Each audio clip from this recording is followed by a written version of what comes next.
Hello, everybody. We're going to take a look today at this Saucony Endorphin Elite 2, one of the most exciting shoes I think I've run since the original Vaporfly. It's truly groundbreaking with an IncrediRun foam, TPE foam, which is soft yet super energetic. It's stable. It weighs 7.18 ounce, 203 grams in the US 8.5 sample. It has the full Supershoe stack height, 39.5, 31.5. It is one heck of a shoe. Video will cover fit, ride, and comparisons as I run along the beautiful New Hampshire Seacoast. Stay tuned. Okay, everybody, we're going to take a look at the Saucony Endorphin Elite 2. Look at this beauty. And Saucony's really striking kind of radical here, radical fun. I've already run in them once. Almost took down a Strava segment PR, about a half-mile segment in super cold and wind. My son's been out on them. He's liking them better than the SC Elite number 4.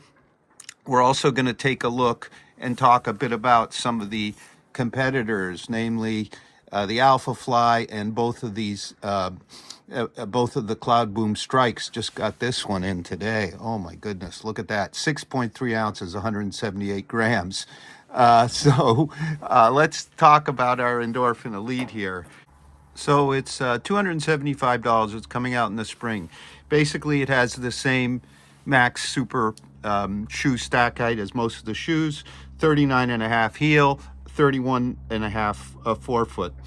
This sample is a US 8.5 that Saucony sent us, and it weighs 7.2 ounces, 203 grams in the US 8.5. So that's very competitive with the Alpha Fly in my size, which comes in at 6.93 ounces, and the regular Cloud Boom Strike, which comes in at 7.18 ounces. So the big story here, and it's so noticeable, is this IncrediRun foam. It's a TPEE. So we saw at the running event many shoes with eTPU or TPEE. It's really going to replace the P-backs that we have in, say, the Alpha Fly or the Cloud Boom Strike, which I think the Cloud Boom Strike has some other foam as the top Helion level, because you get incredible softness with lots of explosive rebound. Very pleasing experience in my first run here in them. So you really get a lot of energy return without punishment. And I think this is a really good trend, because I remember the original Vaporfly, the baby blue one back 2017-18. That was a forgiving shoe. And then things went pretty darn aggro, but there's a trend back towards a shoe that's with these new foams that's more energetic and softer. I have not tested the Metaspeed Paris Edge, the Edge Paris, or the Sky, but that one's said to have a really energetic, softer foam, at least softer than before. This foam is softer than, say, in the Evo 1 from Adidas. It's a little bit firmer, but some of the same characteristics. And you'll see it looks like super bulbous, super huge. Well, the platform here is really comparable to the other two, the Alpha Fly and the Cloud Boom Strike. We have an 85 millimeter heel. For example, the Alpha Fly is 85. But what's different here is we have a 70 millimeter at the broadest point through the midfoot, and only 35 here. And what I'm finding already with this softer foam and what they say is a slotted new carbon plate is this gap here gets me forward to toe off much easier, I think, than in a more rigid shoe. And I think that's good for some of us who maybe aren't quite as forefoot to midfoot, and I doubt many can keep the forefoot to midfoot going all the way. The first Endorphin Elite was quite a bit firmer. It had that PowerRun HD foam. It was rigid. This is a completely different experience.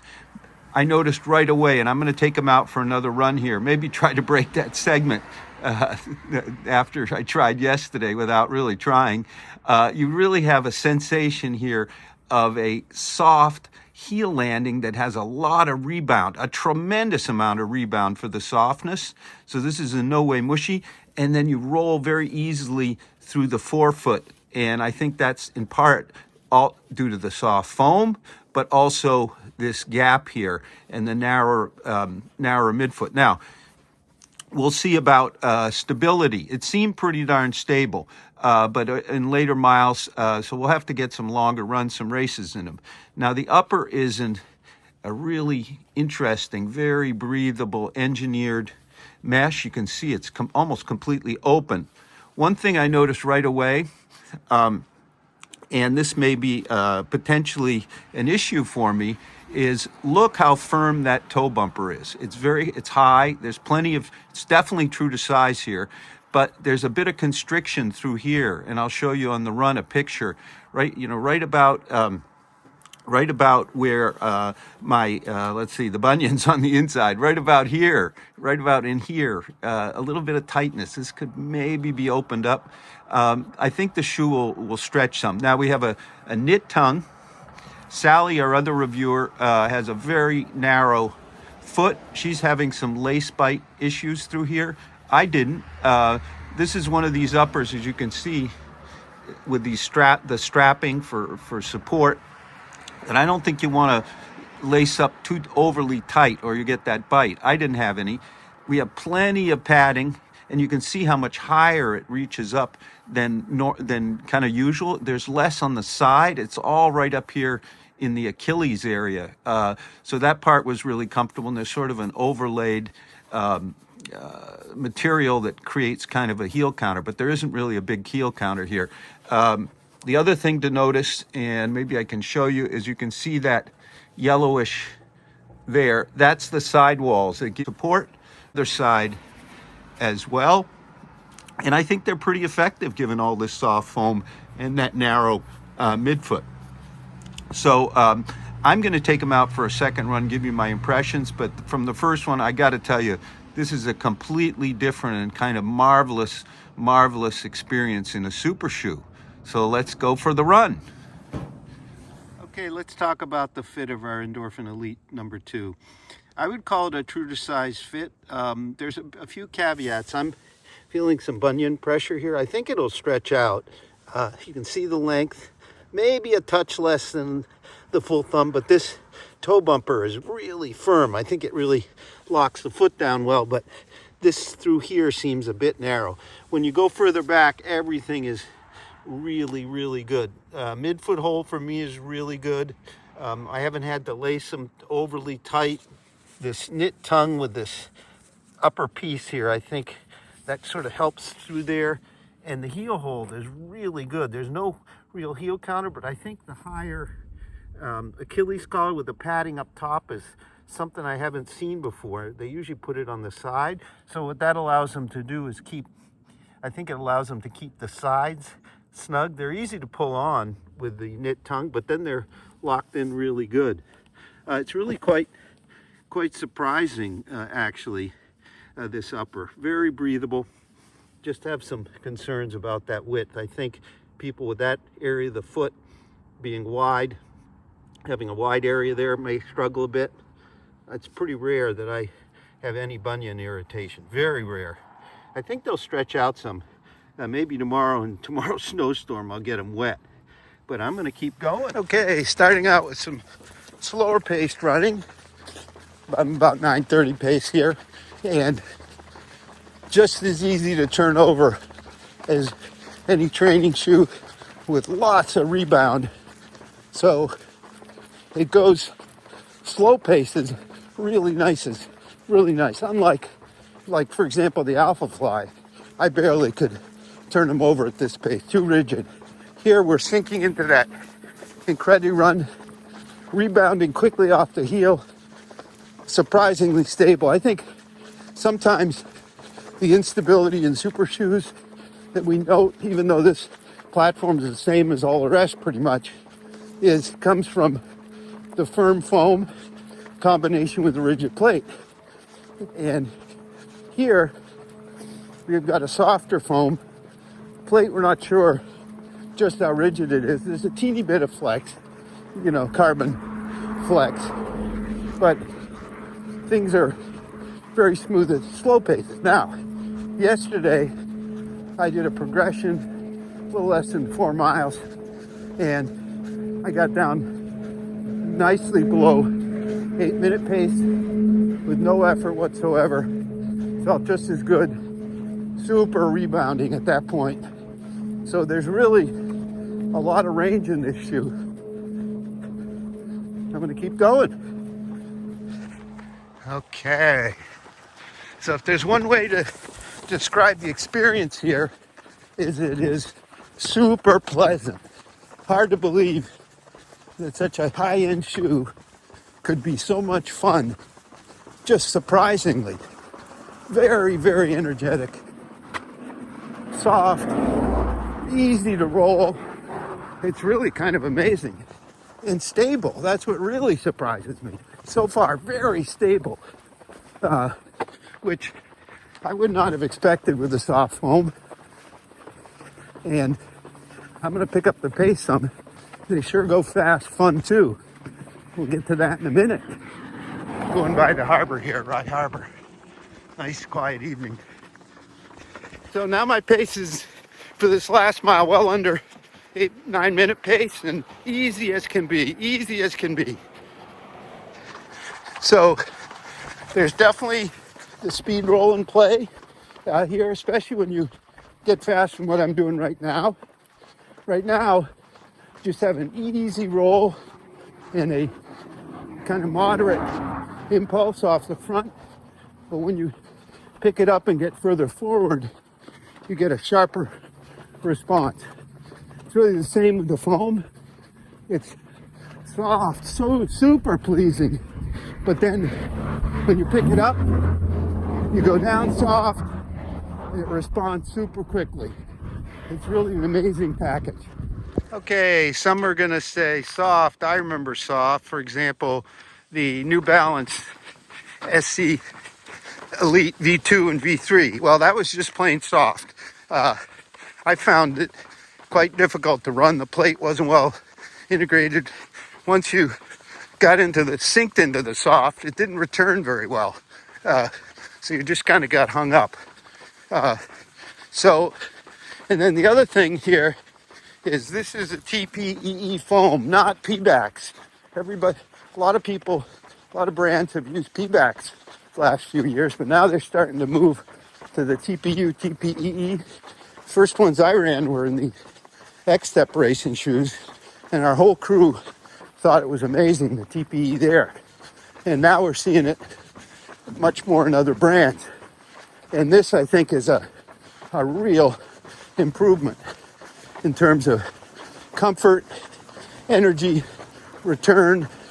Maybe it's not the ultimate as tested by a steel ball in the lab, but on your feet for a long or short race, this stuff will make you smile. And I think because it returns so quickly as you're running, once you sink, it's just a better way to approach a long run shoe. I would run them. I was going to run a race tomorrow, but it's going to snow, and not sure I want to do that. Slippery with my knee and everything. But if I would certainly, absolutely pick them up for a 5K because of all that fun energy. Because of the stability so far, I'd go a 10K, a half. And for a marathon, I think so too. It depends on your preference. But this one is likely to have you smiling all the way. It's just stable enough, which really surprises me given the soft foam. And it's so energetic. I'm going to keep going and try for that Strava segment up the road here. Okay, second run in a row in our Endorphin Elite number 2, and it was another beauty. So I started out at like 9:30 pace, and then gradually picked it up, and I got my Strava segment PR by a second. Ended up at about 9:02 pace for the run, which is quite fast for me for just going out. The perceived effort here is very, very low at the what's kind of my, slower tempo paces.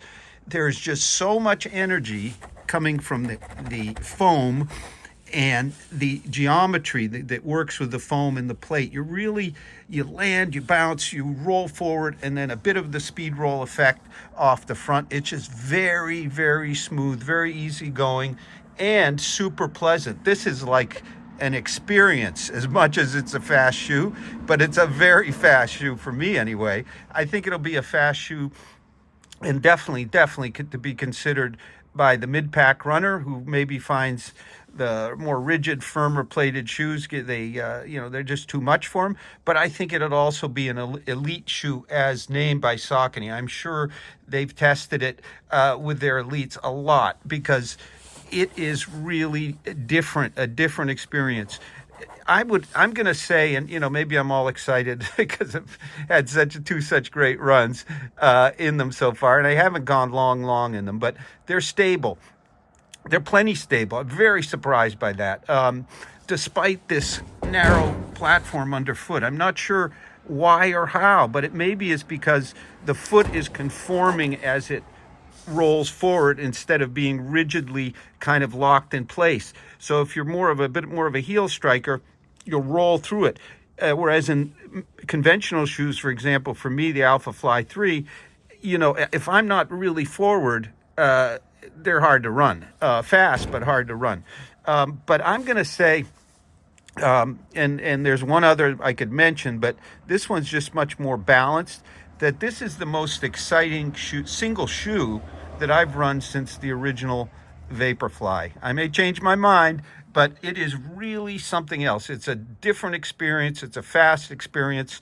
It's really something. So we're going to have a multi-tester written review real soon for our Saucony Endorphin Elite number 2. Completely different than number 1. Completely different than any other super shoe. And I've run most of them except the Asics Metaspeed Paris Edge or Sky. So it'll be $275, priced like all the other ones in its sort of category. It weighs only 7.2 ounces, 203 grams in my US 8.5, so about 7.5 ounces in a 9, so very competitive. Not the lightest, but certainly light enough, certainly light on foot. The magic is the IncrediRun TPEE foam here, the super soft and super energetic foam. Thank you very much for watching. Oh, yeah, and I should mention before that bunion issue, much less today. It may have just been a sock issue. Today I'm wearing some compressed sport with their PFT fibers, reducing friction. So didn't have an issue today, although it was only a 4-mile run. So thank you very much for watching. Have a great run and lots of smiles.